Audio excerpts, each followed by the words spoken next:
Halo teman-teman, kali ini kelompok kami ingin membahas tentang strategi. Video ini disusun oleh yang pertama ada saya sendiri, yang kedua ada Jana Buntu Heteru, yang ketiga ada Angelina Salambau. Kami dari semester 5A. Oke teman-teman, di sini kita masuk ke pertama, yaitu pengertian strategi.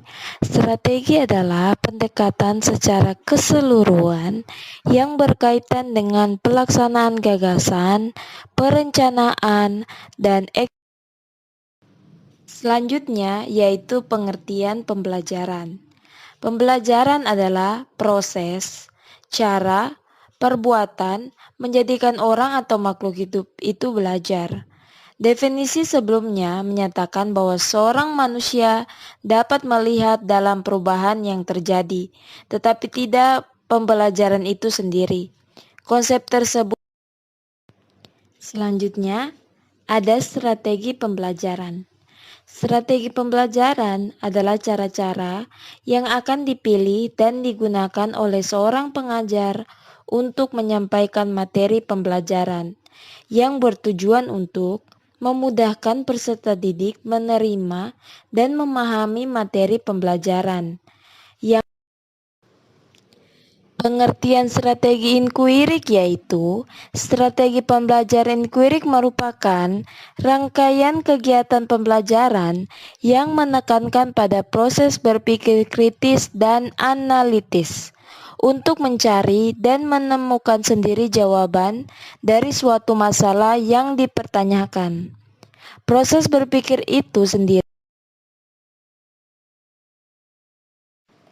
ada 4 karakteristik inquirik. Yang pertama, menekankan pada proses mencari dan menemukan. Yang kedua, ada pengetahuan dibangun oleh peserta didik melalui proses pencarian. Yang ketiga, peran guru sebagai fasilitator dan pembimbing peserta didik dalam belajar. Yang keempat, menekan dan dari strategi pembelajaran inquirik ada kelebihannya. Yang pertama, membantu peserta didik untuk mengembangkan kesiapan serta penguasaan keterampilan dalam proses kognitif.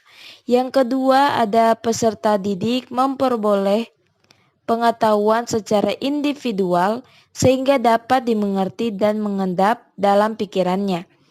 Dapat membangkitkan motivasi dan gairah belajar peserta didik untuk belajar lebih giat lagi. Yang ketiga ada memberikan peluang untuk berkembang dan maju sesuai dengan kemampuan dan minat masing-masing. Yang keempat, kekurangan strategi pembelajaran inquirik.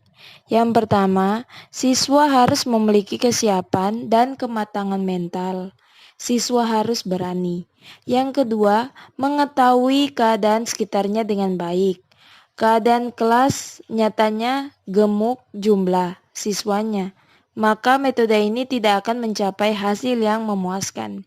Yang ketiga, guru dan siswa yang sudah sangat terbiasa dengan proses belajar mengajar gaya lama, maka metode inquirik ini akan mengecewakan. Dan yang keempat, ada kritik bahwa selanjutnya ada langkah-langkah model pembelajaran inquirik. Yang pertama, ada orientasi terhadap masalah.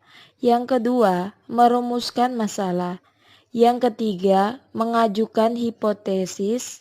Yang keempat, mengumpulkan informasi. Sekian dulu ya pembahasan tentang strategi pembelajaran inquirik.